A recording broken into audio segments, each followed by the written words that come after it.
Паровоз кеттик алдыга балдар. Күш. Дей берет эми, дейт. Ошон үчүн айлык алат да, ал дейт да керек. Эркек үчүн аялдан өткөн маани барбы?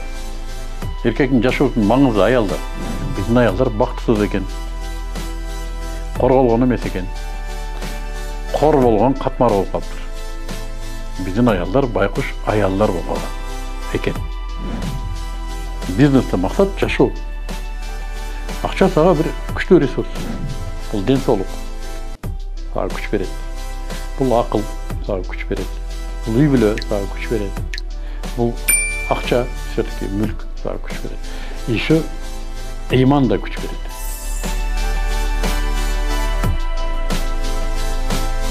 Арбаңыздар, назарыңыздарда Ой Медиа каналынын Менин дүйнөм рубрикасы.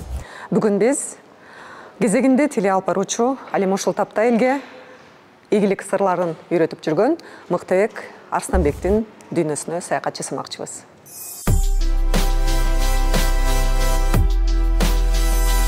Эфирде Бишкек Транзит.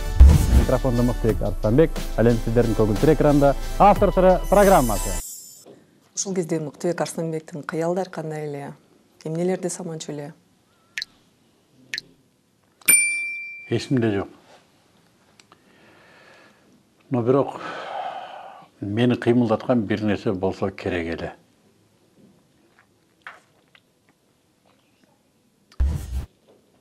Менимче мен жана мүмкүнчүлүктөрдү иштеткенге аябай өч адам болсам керек. Адамдар бу жерде эчтеке жок, эчтеке чыкпайт деген жерден бир нерсе чыгаруу менин бир эмен болсо керек да, мындай бир оругум болсо керек да ошол. Болбойт деген жерден бир нерсени чыгаруу. Мен илгертен ушуну эстеп калам. Бул мүмкүн эмес, бу жерден кылганга, бул болбойт, бу жерден чыкпайт, бул деген жерден койдурсаң мен кылып көрөйүн ушуну. Деп ошол жерден бир нерсе кылчубуз. Мен КТРда иштеп, эсимде жок тагыраагы, но ушундай болсо керек. Бир да жолу декорация заказ бербептирмин. Канча жыл иштеген болсом, 20 жылдан ашык. Активдүү тасма аянтында иштеген болсом, бир да жолу декорация заказ берген жокпуз. Эмнеге? Декорацияларды талкалап коюп коет да, жана эскилерди. Биз ошо эскилерден эле алып келип балдарга муну мындайдан как, муну мындайдан как деп эле чыга берчүбүз. Декорация берсең, заказ берсең, 6 ай жок, тыйын жок дагы бир нерсе. Вот. Мен айтчумун, балдар, радиода эч кандай декорация жок. Адамдар бирок угат. Телевизорда жок деген нерсенин кебетең турат. Демек, эмне үчүн угат? Маани үчүн. Той мааниге иштейбиз. И акцентти, фокусту мааниге койчубуз. Декорация автоматтык түрдө четке жылып калчу. Редакцияда деле уюштуруу маселесинде бул адам болбойт, бул мүмкүн эмес, буну менен мүмкүн эмес, бул давай попробуй. И жасачубуз. Менимче ошол меники. Алдыга жылдырган билбейм, кимге далилдейм. Бирок өжөрлүк менен ушу кылса болот. Эмне болбосын болот. Мен тилим дефект. Телевидение сен болбойсуң деген. Не болбойт? Болот дедим. Мен билимим политех, профилдик эмес.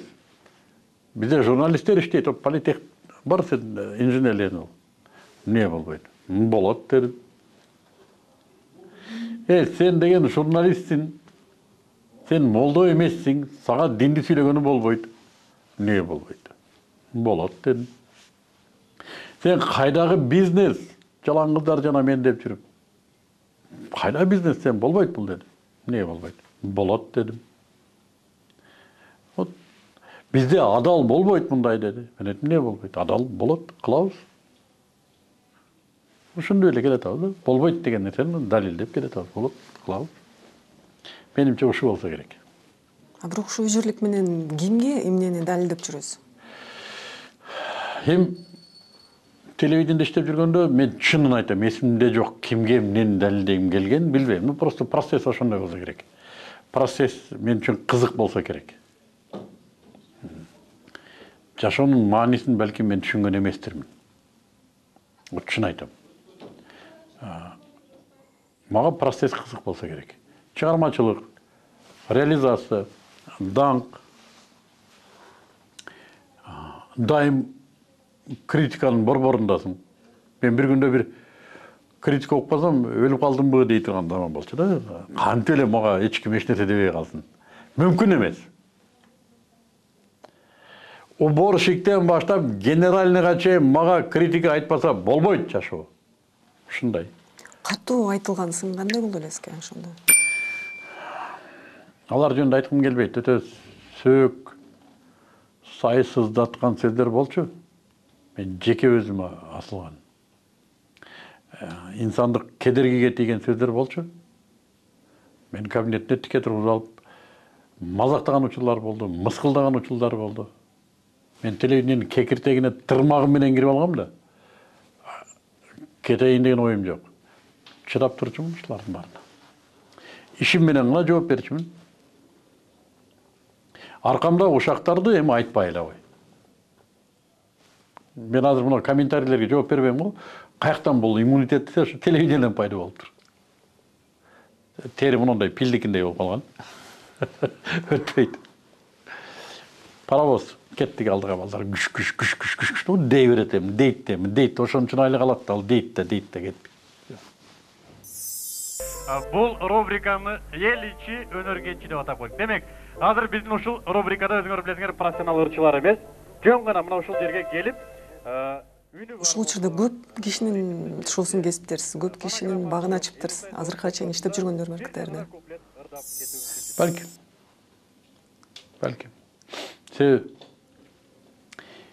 Bir кезде вот бул ачуу чындык, тарых ушундай да. Биздин КТРда кызматкерлердин, кээ бир кызматкерлердин аябай пейили бузулган учурда болду. Biz de ошого катышып калдык, эми арак көп ичилет эле. Bir кезде 90-жылдар бул бир гана телевидение эмес. Муну да туура түшүнүш керек. Бузукулуктар болгон учурлар болду. Булардын кедергиси чыгармачылык биякта калып эле адамдардын жеке сапаты алдыга өтүп кеткен учурлар болду, да? Мен деген канчалаган балдар эфирге чыкпай жок болду. Просто bir келесоо редакторга акча арак куюп бербегендиги үчүн. Мен деген таланттуу кыздар жок болду. Эмнеге? Просто bir тиги чанаш чал менен жатпай койгон үчүн. Это так. Менин башыман өткөн, мен талкаланбай койгом. Орусча айтайын, я не разрешил им грабить меня. Анан мен кийин кичине мүмкүнчүлүгүм болуп калганда мен ушул нерсени унуткан жокмун да. Кек сактап өч алдыңызбы? Жок, башка балдарга мүмкүнчүлүк түздүм. Башкалары чайнап тура койгонум, муну колуман келишинче. Барбы балада бир нерсе? Давай. Канчасы мен эртең көчөрөн алып келип эфирге чыгарып атасың. Мен деле көчөрөн келгем. Сен деле парашюттан түшкөн жоксуң да көчөрөн келдиң. И топ менен алып келип аткан учурларым болду. Жана академия деген долбоор ушу болчу. Жаштарды чогултуп, бир нукта тарбиялап, бир нукта көрсөтүп, бүт лайфхактар бүгүнкү тил менен айтканда, практикалык навыктарды берип, аны экранга чыгарып коюу. Мына сага кайнене деген бардыгы, бул көчөрөн алып келип эле ар кимдичи арып атат деген телегөрүүчү продукция берсе болду да. Өтүп атабы продукциясы? Көрүп атабы КТРди? Азамат. Анын атасы кийим, жотосу кийим. Ал 99-чу маселе. Сен жогорку билимиң бар экен, журналист экенсиң. Эчтеке жок болсо аныңан не пайда? А бул харизмасы бар экен. Мектепте араң бүткөн, бирок чыкса алып кетип атат программасын. Эмнеге чыкпаш керек? Дечүн. Балким ошондой учурларда, балким кимдир бирөөгө пайдам тийип калышы мүмкүн. Бул менин ишим болчу эми айтканда. Демек сиздердин көгүлдүр экраныңыздарда Марс тобу жана ошондой эле Бишкек шаарынын тургундары жана коноктор салмакчы. Ооба, бүгүн биз үчүн негизинен жоопкерчиликтүү күндөрдүн бири. Анткени, эгер аягына чейин биз менен болсоңуздар, сиздер түшүнөт болсоңуздар керек. Ошончо бир мектеп түзүп коюптуз. Ошончо бир жаңычылдык киргизипсиң. Эмнеге ушул КТРди жетектөөгө умтулган жоксуз? Эмне үчүн жетектеш керек? Балким сизди ошол жерден дагы бир чоң пайда келтирмекс. Мен кимдир бирөөнү мындай бир кемсинтким келбейт. Бирок мен бир нерсени билем. КТРдин жетекчилиги пайда келтире албайт. Ал мамлекеттик ишмер. Ал мамлекеттин айтканын кылат. Балким пайдасы ошодур. Бүттү. КТРдин жетекчилигине караганда жөнөкөй катардагы эфирдеги адам көп пайда келтирет. Жетекчинин жетишкендиги ошол пайданы көрүп бааласа, алага паткалемдик кылды, кылбаганына карабай туруп, эфирден пайданы мага караганда мына көбүрөөк алып келип атат десе, ал кыраакы жакшы жетекчи. Мен жетекчиликке караганда биринчиден мага жетекчиликти бербейт деле болчу. Моюнга алыш керек, ар бир нерсени моюнга алганды билиш керек. Мен булатым жок. Сүйлөшө турган адам мушуга чейин болгон эмес. А жерде өз күчү менен жетекчи болуш мүмкүн эмес. Бир нерсени убада кыласың, анан эмнени убада кылат билбейм, мен ал келишимдерде жокмун эми. Ага караганда мен кадимки майданда көбүрөөк пайдам тиет деп чечтим, и умтулган да жокмун жетекчиликке. Азырга чейин деле вообще мен жетекчиликке умтулган адам эмес экенмин. Каерде пайдам тиет ошол жерде. Өмүрбаева. Табира. Жипар Шабданалиева. Азамат. Жалаңыздар жана мен деп алып чыкканыңызда ошол учурда коомдо көп сөз болчу да. Мыктыбек кыз жандоо киши экен, кыздарга жакын экен деп. Ошондой сөздөргө тирикчи белеңиз? Жок. Кыздарга жакындыгым үчүн. Мен аялдарды аябай жакшы көрөм. Өзүм 9 кызым бар. Мен аябай жакшы көрөм аялдарды. Аялдарды мен эмес, Аллах Таала жакшы көрүп жаратат. Эркек үчүн аялдан өткөн маани барбы? Эркектин жашоосунун маңызы аялда. Муну ким жашырат? Аялды жаман көргөн эркекти мага таап бергиле. Аял жандуу болгон эркекти мага таап бергилечи. Жалган сөз. Но бузукулук жагына ыктап айтып аткан болсо, эми бул мындай. Публикага чыккан адамдар өзүнүн ичиндеги образды көрөт экен. Вот. Мен ушуну түшүндүм. Анын үстүнө ал кез 90-жылдар эч нерсе жок кез. Элестет, УТБ деген бар болчу, азыр Баткен базарынын жанында болсо керек эле ошо. Универсал торг база. Аябай чоң гектарлаган жерде турган Союздун учурунда база, кирсем эчтеке жок. Пустой. Директорунан суранып атып, сейфине катып койгон бир итальянский туфли бар экен. Шпилька. Ошону алып чыгып призге коюп ойнотуп калыппыз. Жалаңыздар жана мен деген бул викторина болчу. Анан коомго дүң кетти. Өзү болгон бир эле жыл чыкты. Өмүр бою ошо сөз келатат. Жалаңыздар жана мен отуруштарда, дасторкондордо. Мен саясатка барсам, мен саясатта да ушул сөз мени кууп жүрөт. Динге кетсем, динде да кууп жүрөт ушул сөз. Жанагы жалаңыздар жана мен. Тренингке келсем, тренингде да кууп жүрөт. Жанагы жалаңыздар жана мен. Жашоодо ушундай бир төл сөз болот экен. Но мен аябай сыймыктанам ошо долбоорум менен. Себеби мунун нары жагында өзү чыкканда ниет ушундай болчу, биз кыздардын баркын түшүнүшүбүз керек, көтөрүшүбүз керек. Суроолордун бардыгы аялдар жөнүндө. Катышуучулардын бардыгы аялдар. Маселенин бардыгы аялдар жөнүндө. 90-жылдар кайдагы аял, тамак жок кез. Биз ошол кезде аялдардын маселесин number 1 кылып алып чыктык. Ошону менен билбейм, коом канчалык аялдар маселесине үңүлүп калганын билбейм, бирок мен өзүм аялдар маселесин ошол учурдан баштап сүңгүп кирдим. Биздин аялдар бактысыз экен. Корголгон эмес экен.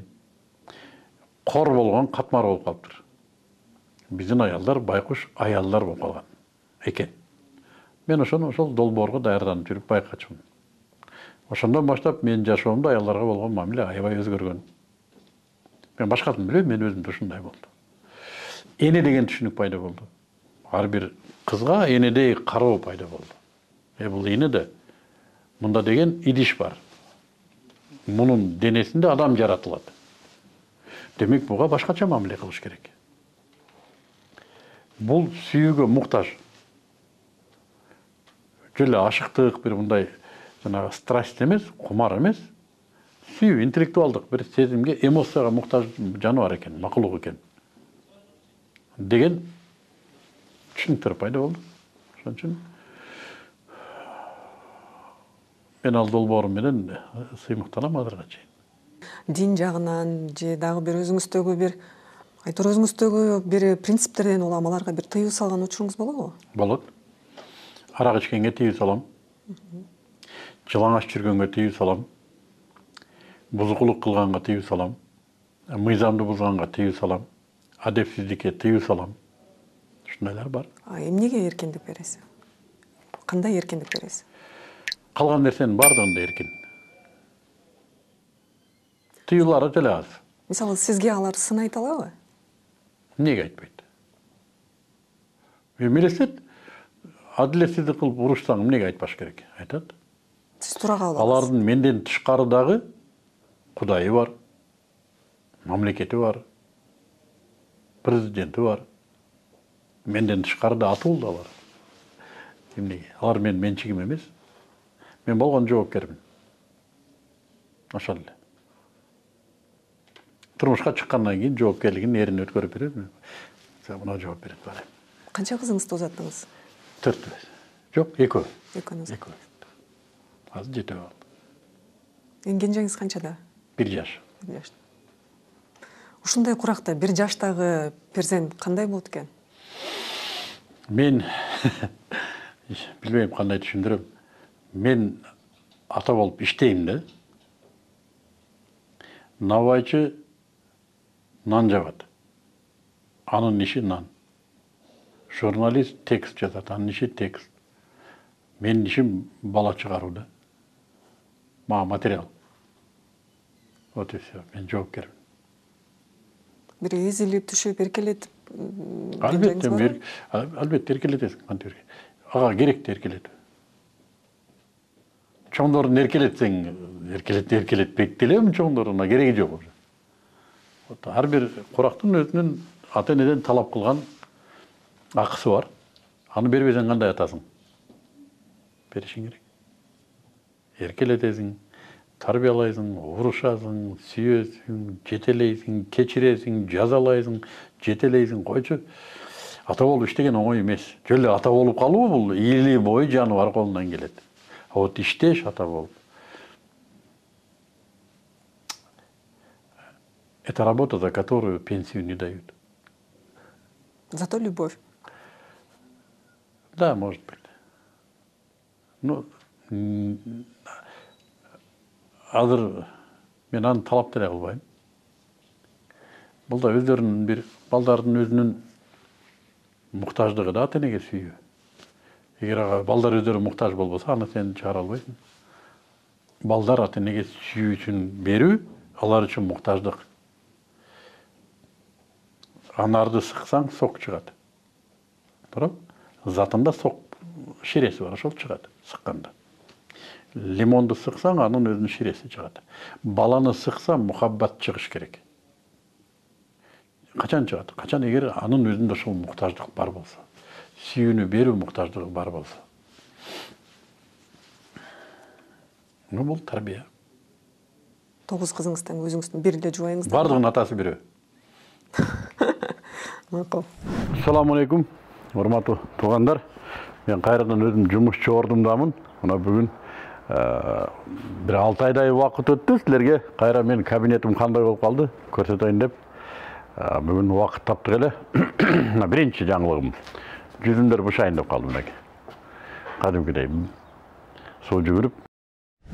Күнөскана жок болду. Биз аны үйдөгү буздук. Жөнөкөй огород кылдым. Күнөскана айыр иштеш керек да. Мен башка жакта жүрөм да. Анан үйгө курган туура эмес экен, үйгө башка бирөөнү ишке алайын десең, ал үйгө кирип чыгып туруп. Бул да проблема. Мен 1-2 жыл бирөөлөрдү алып иштетсем, Biz бирөөнүн короосунда иштеген маданиятты да билишибиз керек экен да. Вот бул жагы проблема болду. Анан аягы күнөскананы жайып эле жөнөкөй эле огород кылып койдук. Бирок устакана кылып иштеп атам. Өзүмчө мындай цех кылып алгам. Ошо устачылыгым бар. Кайсы Жыгач, темир. Бош кезде. Эмнелерди жасайсыз? Эмерек жасайм, дагы эмне ар кандай буюм тайым.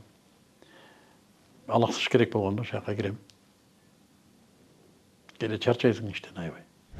Айтып келе турган нерсе булар дагы мына ISO 22000 стандарты менен хасп системасына киришкен. Бул деген сөз халален тайибаны камсыз кылынган. Эми халален биз карайбыз, халалдыгын азыр карап чыгабыз. Айта турган нерсе сүттө да 3-4 жерде арам болуп калуу ыктымалдуулугу бар туугандар.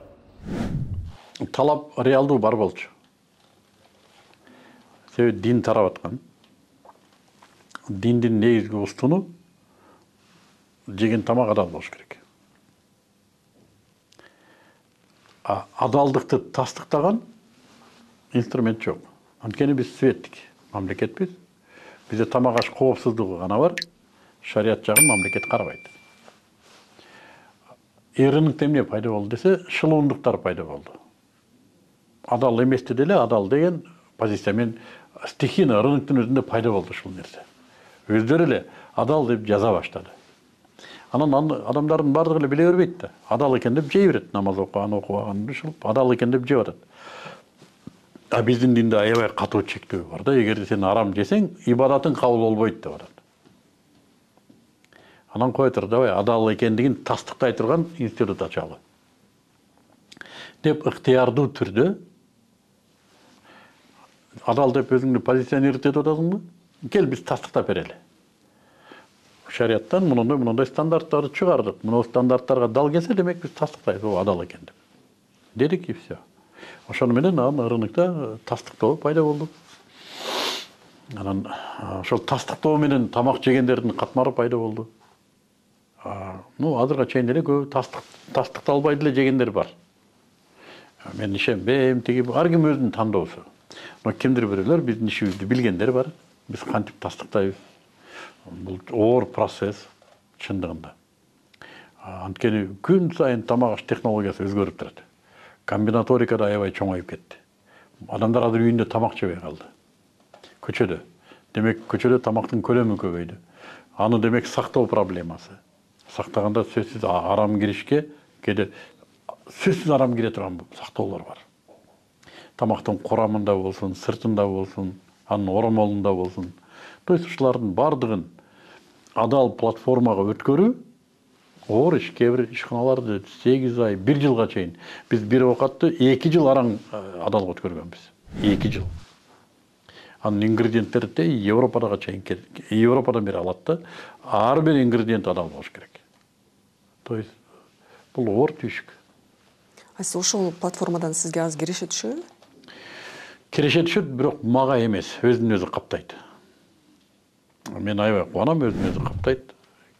Кээде карыз да болуп калабыз. То есть дотация да берүүгө туура келип калат кээде. Кызматкерлерге төлөш керек, арендага төлөш керек, алардын оперативдик чыгашалары бар, аларга төлөш керек. Анын үстүнө мына кризисте ишканалардын бардыгы эле төлөй албайт. Ошон үчүн проблемалар бар. Но өзүн өзү каптаганы мен үчүн чоң жетишкендик. Кирешесиң го, өзүн өзү каптап турса жетишкендик. Кыялдар менен ойгоо адам реалдуу максаттар, мүдөлөр менен, аны пландаштыруу менен, ийгилик менен, ага умтулуу турмушу менен жашайт. Өжөрдүк менен, шык, эрк өзүнө, коомуна, жаратуучусуна болгон мамилелерин өзгөртөт. Натыйжада жашоосун өзгөртөт. Мына кече эле мынтип жүрдү эле, бүгүн карачы мындай, демек ал ойгонуптур. Ал жашоосун ошон үчүн өзгөртүптүр. Азыр ишкерликке басым жасап атасыз да. Бирок ошол эле учурда сизди бул нерсеге мен жеке пикиримде журналисттик чеберчилигиңиз алып келди окшойт. Ишкерликке? Ишкерликке. Жок. Кедейлик алып келди. Кадимки эле кедейлик, жетишпестик, балдарым көп. Аларды окутуш керек, үйрөтүш керек, кылыш керек. Акча чоң ресурс. Ошол учурда менде мүмкүнчүлүктөрүм көп. Эмнеге иштебей атат? Айлык чектейт экен. Мен түшүндүм, айлык мүмкүнчүлүктөрү чектейт экен. Эркиндик керек. Дедим да анан ишкерикке кирдим. Бизде бул тала ачылбаптыр, ишкерликти эч ким кыйратып деле үйрөнбөйт окшойбуз го. Биз алды саттын эле бизнес деп эсептейт экенбиз. Анан өндүрүштү бизнес деп эсептейбиз. Хотя ата айтып турат, ал өндүрүш, ал бизнес эмес. Анан башталды. Үйрөнүш башталды. Банкрот, үйрөнүү, банкрот, кайра бутка туруу, ошентип анан ушу жараянга кирип кеттик. Кийин мен түшүндүм. Аллах Таала адам эмнени тандаса ошону берет экен. Мен өзүм мурда кедейликти тандап алган экенмин. Орусча айтканда, меня устраивала та жизнь. Вот. А как только перестала устраивать, я выбрал другую жизнь. Просто. Азыр ушул. Мен тандоом азыр ушул. Ресурсный жашоо. Күндө мүмкүнчүлүктөрдү реализациялашым керек, аларды конвертация кылышым керек акчага. Акчаны дагы башка бир нерсеге айландырышым керек. Түшкөн акчаны кайра ден соолукка айландырышым керек, кайра энергияга айландырышым керек, кайра байланыштарга айландырышым. Ушундай круга барат. И бул процесс өтө кызык. Өтө өнүгүүгө шарт түзөт. Аябай коммуникация күчөгөн ритм ушундай. Кызык. Ишкерликте эмне? Улут не при чем. Бул стереотиптер ушундай. Биз кыргыздар содага жок элбиз. Мен ата бабам мындай кылган эмес.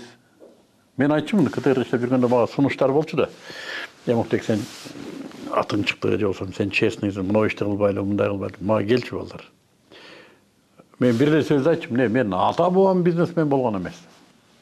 Анан дагы эмне дейт элем?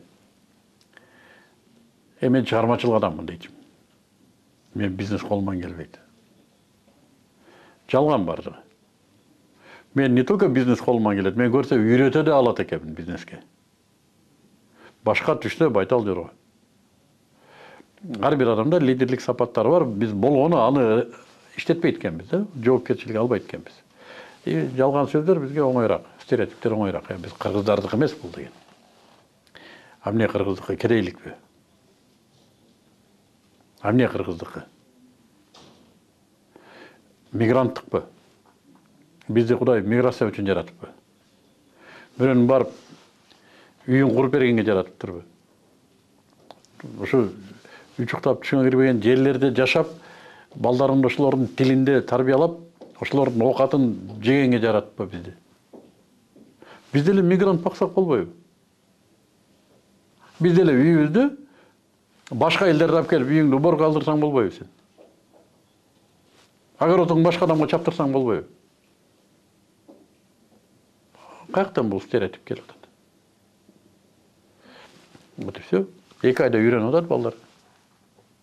2 айда үйрөнүп атат. Айыны тоодон алып келип мотоцикл миндирет 6 айда. Кыргыздар айып эмес, дейми? Бул деле стереотиптер. Биз тетирисинче мен айтам, биздин эл аябай коммуникативдүү эл. Аябай мобилизацияга жакын эл, өтө тез уюша турган эл. Элестет, бир салт чыгарсак да, мисалы. Ким ишкерлик баштаса, туугандары келип туруп, тойго туугандар келсе. Мен ишкерлик баштадым деп той кылса, туугандар келип акча кошту. Мисалы. Ушундай нерселер бизде тез эле жолго коюлат да. Наоборот, биздин күчүбүз бар бул нерседе. Биз тар жерде жашайбыз, тоонун үстүндө жашайбыз, өнүгүүгө даже муктажбыз. Япония эмне үчүн өнүгөт? Арал чөгүп атат. Ресурс жок. 80 миллион. Себеп тартыш. Bizde de почти ошондой шарт. Просто эч ким айтпай атат да, балдар. Скоро нам хана деп эч ким айтпай атат. Ишкерликти үйрөткөн коучтар аябай көп. Бир жумада, 2 жумада кирешеңди 200 миңге чейин көтөрөм деген угадалар көп. Бирок эле ошол эле учурда ошол нерсени окуткан кишилердин аркасында бизнес жок деген сындар айтылат да. Сизде барбы? Кандай деп ойлойсуңар? Силер оорусаңар врачка барасыңар да? Врач ошол ооруну ооруду беле?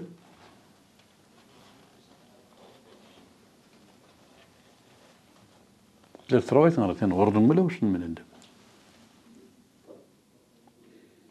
Эмнеге врачка барып атасыңар? Себеби ал билет. Билген башка, жасаган башка.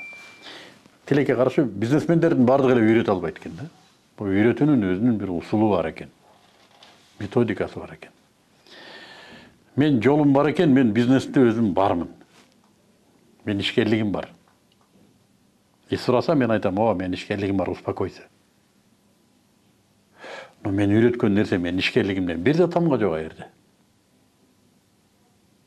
Такыр башка нерселерди үйрөтөбүз. Бул да стереотип. Bunun özünde yok bol. Misal üçün mınday da, ötkünde bir kızlar trening alıp çıktır. Üyülede ıntımak çaşo degen. Özü küyesimen ajırashıp ketken eken. Eldim bardık aytat. No öz erimenden ajırashıp ketip ondan keyin bu kantip ынтымакка үйрөтсүн. Ошол үйрөтөт да, ал эримен ажырашкан, ал билет да проблеманы.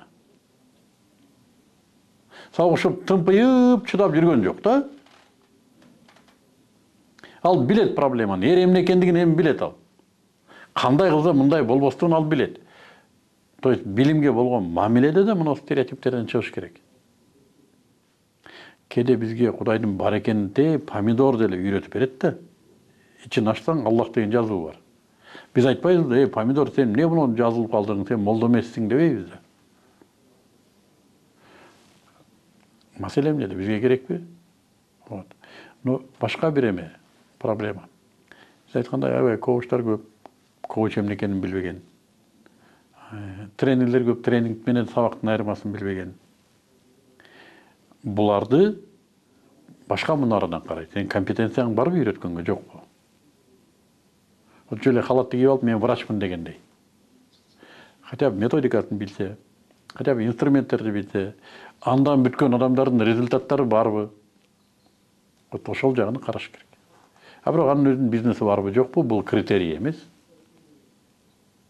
Мен деген бизнесмендерге барып эчтеке үйрөтө албайт. Бизнеси бар деген сөз тренер деген сөз эмес да. Ошон үчүн бул башкача караш. Ушунча ишкерлик академиясына канча киши келет, ар кандай проблемалардын дугасы ушул эле учурда багыт берүүгө да туура келет да. Кантип буга күч каяктан аласыз? Өзү күчтүү затында ар бир адамга Аллах Таала берет. Клетка менен тааныштыңызбы? Клетка, адамдын клеткасы. Ошонун ичинде митохондрия деген бар. Ошол аккумулятор болуп эсептелет. Аллах Таала ар бир митохондрияга кубат берет. Ар бир тирүү затка. Ошон үчүн күч кубат ээси дейбиз Аллах Таала. Проблема эмнеде?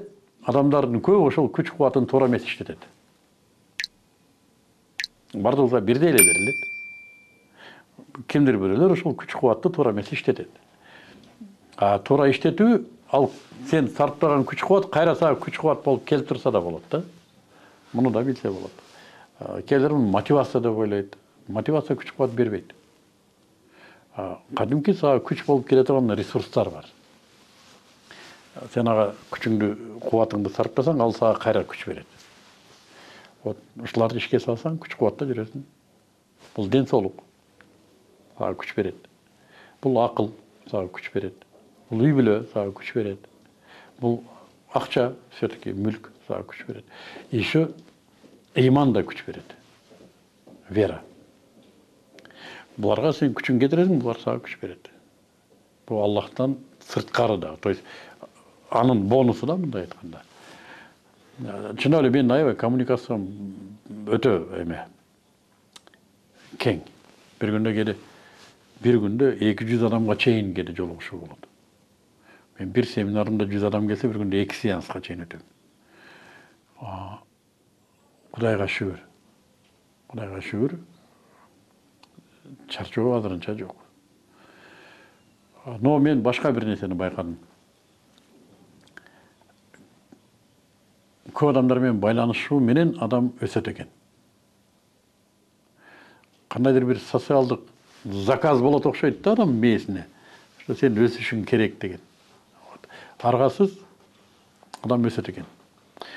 Коммуникациясы тар адамдар менен сүйлөшкөн дароо билинип калат. Тар чөйрөдөгү адамдар билинет. Мага караңызчы, мага билинет. Мен өзүмдү иштеген балдарга да айтам. Өсөм десеңер, байланыштарды кеңейткиле. Көп адамдар менен байланышта болгула. Бул шарттайт экен адамды. Диапазон кеңейт. Коммуникация диапазонду кеңейт экен. Убакытты кантип бөлүштүрүү керек? Убакыттын сыры бирөө эле. Мен түшүнсөм. Убакыт болсун, акча болсун, күч-кубат болсун, сыры бирөө эле. Тартиптелмейинче пайда бербейт. А бул тартиптелбейт. Эгер максат жок болсо. Максат жок болсо убакыт жетишпейт. Бекерчинин убакыты жок дейт го. Максат жок болсо, орусча айтканда бесцельно. Убакыт тартиптелбейт. Демек жетпейт. Качан гана максат пайда болот, кичинекей мөөнөттө, чоң мөөнөттө максат пайда болот, убакыт тартиптелет. Мисалы үчүн, күзгө чейин үйдү бүтүрүп алалы дейсиң. Бүттү, башка нерсеге алаксыбайсың. Ушундай эле. Убакыт ошон үчүн жетпейт. 24 саат бул эмне? Пайгамбарларга деле ушу берилген. Бирок алар адамзатын өзгөрткөн үлгүрүп атат да. Кээ бир адамга 24 саат жетпей калат. Эмнеге? Сиз коомду айлыктан ишкерликке өгүттөп атасыз да? Бирок ошол эле учурда көп адамдар ишкерликтин сырын билбей туруп кирип алып, көп адамдар күйүп атат. Көп адамдар темир тор аркасына түшүп атат. Көп турмуштар бузулуп атат. Ушул жагын кантип бир туура жолго койсок болот? Бирок мен айлыктан үгүттөбөйм. Айлыктын да айлыгы бар. Кээ бир айлыктар бар, ишкерликтен жакшы айлыктар бар. Жумуш аябай конструктивдүү. Сен реализация болосуң. Сен өнүгөсүң, өсөсүң. Ал айлыктан кеткен туура эмес. Бир айлыктар бар мисалы үчүн. Чуркап келаткан буканы бир койсо жыгыта турган жигит бар го, кароол болуп иштейт. 2 сутка уктайт, 1 сутка кароол. Бул да айлык. Биз айтабыз, эй батыр, сен ишкерлик кылбайсың, катының бакпайсыңбы дейбиз. Эмнеге ал иштейт? Иш жок дейт. Биз айтабыз, сен иш бербейсиңби? Жанагындай айлык ал башка ал. Сен чет мамлекеттерге кыдырып атасың, сен деген өнүгүп атасың, тил үйрөнүп атасың, сенден чыккан нерсе адамдарга берип атат бир баалуулукту. Кээ бир айлыктар бар, мисалы үчүн ишкерликтин кирешесинен чоң. Муногучу биз ушуну айтабыз. Тилекке каршы, бүгүн мамлекетте канча айлык бар? 300 000 адамга жакын айлык бар да. Алар эми мамлекетке керек экен, мен аларды айткан жокмун. Кароол, пароол бир бизнесте жүрөт, белгисиз эмне кылып атканы. Бирөөнүн айлыгында жүрөт. Биз ушулар айтабыз, өзүң деле кылбайсыңбы? Эми өзүң деле кылбайсыңбы дегенде да биз айтып атабыз, бизнес десе эле базарга барып бир контейнер ачып алып жиндүү болбо. Бирөө жумуртка сатып атса, мен деле жумуртка сатам деп туурабы? Үйрөнчү биринчи дейбиз. Номер 1 биздин койгон талабыбыз үйрөн. Деги эле үйрөнбөй эчтеке кылбаш керек. Даже үйрөнбөй туруп эрге тийбеш керек. Турмуш деген эмне бул? Эрге тийиш керек экен. Эр деген эмне деген жаныбар бул? Канча оозу бар? Канча кулагы бар? Бұға қандай мамилени талап кылат экен? Үйренбей кылган иштин бардыгы эмеде. Бардыгы кыйрайт. Мен ошо 10 жыл ишкерке жүргөн болсом, 10 жылдын бир 7-8 жылы мен үчүн аябай оор жылдар болду. Билбегеним үчүн. Аңгектен дөңгөк түсөсүң, дөңгөктөн аңгекке түшөсүң. Ошонун бардыгын канча бир 30-40 миң сом төлөп туруп 2 жумада үйрөнүп алсам оңой болмок экен. Вот и все. Үйрөнүш керек сөзсүз. Бизнесте бул кесип да. Бизнес бул кесип. Доктор, мугалим дегенде эле кесип. Аны үйрөнбөсө кантип кылат? Бирөөнү туурап кылат, бүттү. Бу жерде бизнесте максат бир гана акча табуу эмес да. Жашоо. Бизнесте максат жашоо. Акча сага бир күчтүү ресурс. Андан тышкары бизнесте сага мүмкүнчүлүктөр берилет. Ресурстардан башка табылат. Сен таасир берүү территорияң кеңейет. Өтө көп, бул жашоонун өтө көп нерселери бар бу жакта. Бир гана акча эмес. Ошон үчүн муну үйрөнүш керек да. Карыздарыңыздан кутулуп алдыңызбы? Жок. Мен азырга чейин кээ бир карыздарымды таппай жүрөм. Жакшы, мен жазып койчу экем. Кээ бир карыз берген адамдарым өтүп кеткен. Ордуларын эми садака кылып берип атам, бирок өзүнө беришим керек эле да. Карыз ушундай жакшы нерсе эмес экен. Жакшы нерсе эмес экен. Айлыкта иштеп жүргөндө айлык жетпейт да. Мен башка нерсеге акылым деле жетчү эмес экен да. Жетпесе эле карыз ала берчү экенбиз. Биринен алып, бирине берип туруп да ортосунда жашай коюп. Көп эле ошентип жашайт да.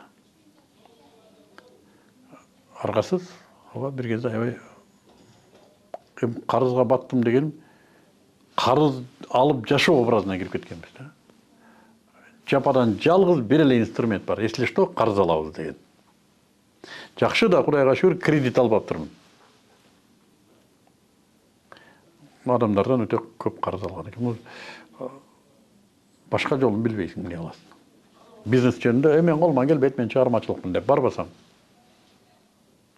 Азыр карыздардан кутула турган дарманым бар. Кайсы бир бөлүгүн таппайм. Жок ал адамдар. Кайсы бир бөлүгү көз өтүп кеткен. Балдарына барып берип коюп атабыз. Ошентсе да. Эгер мен ишкерликке келбесем, менимче мен өмүр бою карыз алып жашасам керек эле. Себеби башка каяктан табасың? Мен уурдабайм акча. Пара албайм. Каяктан алам? Каяктан?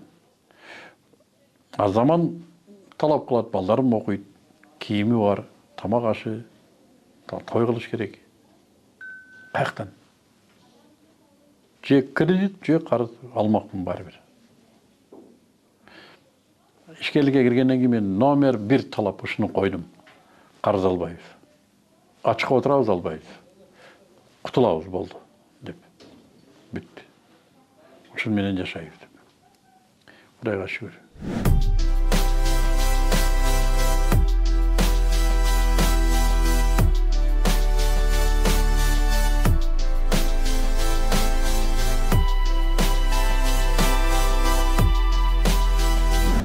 Мен президент болуп көргөн эмесмин. Президенттик иштин кандай татаал экендигин билбейм. Бирок эмнегедир менде ички бир ишеним азыр деле бар. Мен мамлекетти башкара алам дегенчи. Ишенимим бар. Хотя мен мындай процесстин өзүн билбейм. Президент болуп көрбөсөң билбейсиң да. Балким президент болуп баргандан кийин аерде бекер эле келиптирмин дейишим да мүмкүн. Колуман келбейт экен дейишим деле мүмкүн. Но азыр мен карап туруп айтам, мен башкара алам деп. Кантип башкарышты? Кайсы башкаруу системасы оңой болот, кантип кайсы рычаг менен эме кылат, ушуну аңдаганга мен интеллектим жана акылым жетет. Мен ошого ишенем.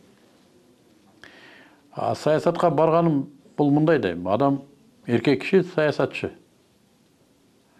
Или bu erkektің табиғатында саясат бар. Бийлик. Саясат бұл бийлик. Еркек бийлик ээси.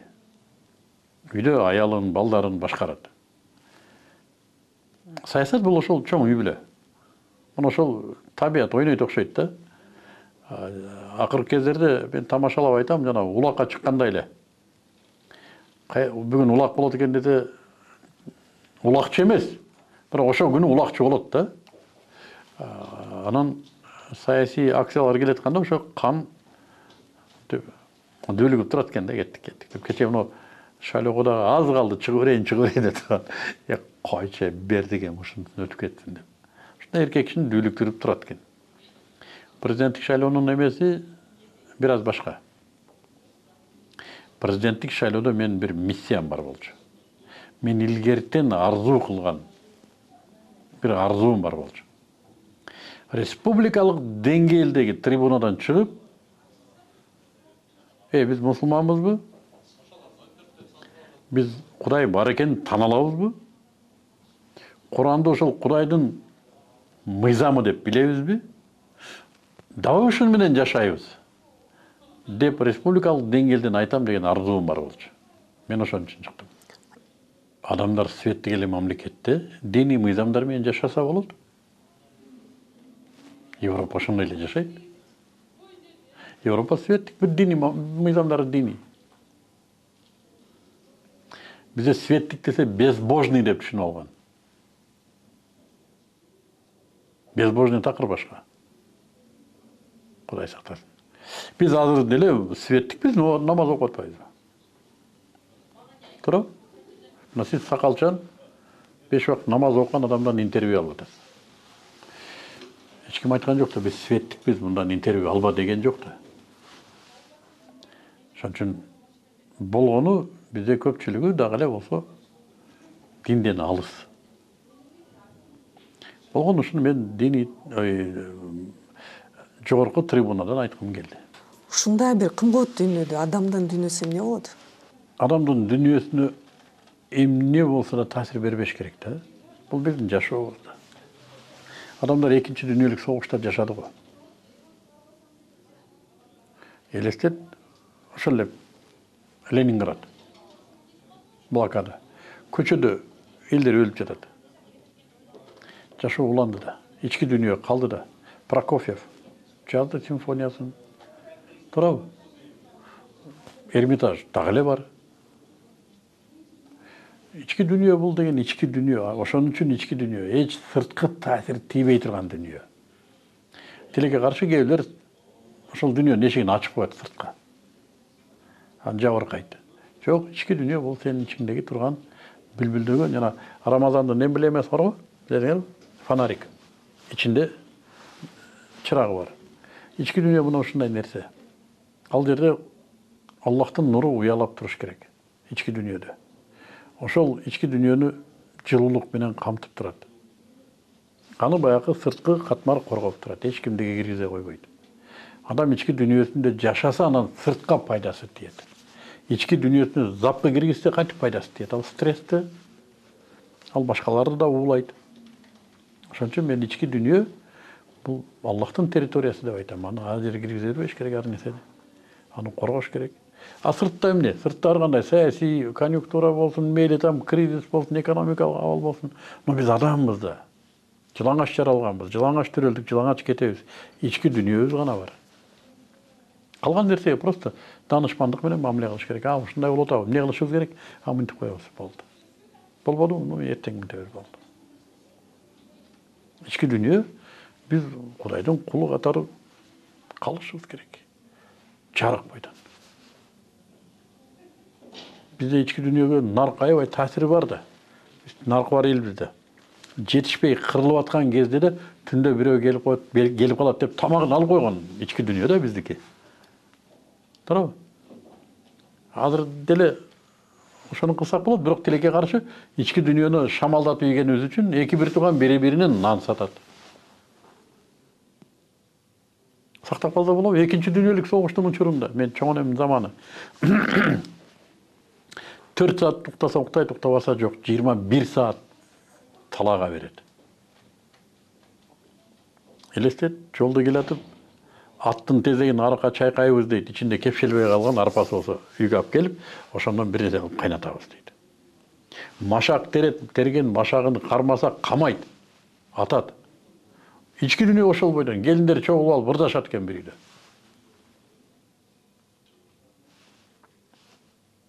Так что içki dünya бұл içki территория. Ал меніңше жашоону сыноосу ушунда сен içki дүниеңді таасирге жедирип койдуң бу, жедирбедиң бе? Сыртта ар кандай таасири бар. Өтө көп. Анын бардыгына реакция кыла берсең эмне кылат буякта? Учурда көңүлүңүздө эмне өкөйт? Эч нерсе. Өкөгөн не бар?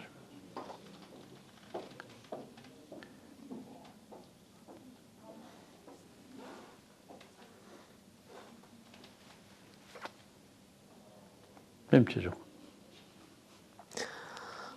Көтек мырза, чоң рахмат. Аябай мен күткөндөн да көп нерселерди айтып бердиңиз. Бирок ушул учурда айтылбай калган бир оюңуз болсо кошумчаласаңыз болот.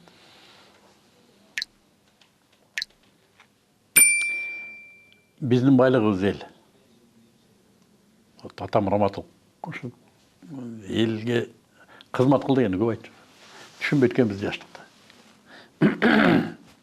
Биз эл менен эл боло турган эл экенбиз да. Мыктыбек эл менен Мыктыбек экен, мен ушуну түшүндүм. Мага чоң акча бир шарттарды берип, эли жок жерге жаша десе жашабайт. Жашабасам керек, жашабайм. Мен үчүн эл болгондо өзүмдүн элим болуш керек. Ар кимдин эли эмес. Мен өзүмдүн ушу мени көрө албайт десең көрө албайт, мени жакшы көрөт десең жакшы көрөт. Койчу кыргыздар мындайбыз дейсиң, ошол. Мен ошол элди жакшы көрөм. Ошол биздин байлыгыбыз деп мен түшүнөм. Сен бир тыйыны, мен бир тыйыны, ушинтип ушуну биз байлыгыбыз. Ушул тарап кетип атат. Ушул байлык тарап кетип атат. Эмнеге? Бизде иш жок экен. Бизде жашоо начар экен. Көчөлөрүбүз чаң экен. Бизде адамдар тупой деген нерселер менен көрүнгөн жака сагалап кете баштады. 20-30 жылдан бери. Анан мен айтып атам. Болду эми, кел. Кайра өзүбүздүн кошелёкко чогулалы. Келечек муунга керекпиз. Биз эл керекпиз. Жер, суу, таш, кен байлыктар эмес. Балким алар да керек. Но азыр биз керекпиз келечек муунга. Биз тарап кетсек, келечек муун эмне болот? Деп атам. Ошон үчүн мен ар бир ошо бизди көрүп аткандарды чакырат элем. Элге байлыктай мамиле кылып, сактап калганга аракет кылыш керек. Анан ошондо билинет сен ким экениң. Кандай иш кылдың, канча тыйынды сактап калдың. Түшүндүрө алдым, билбейм.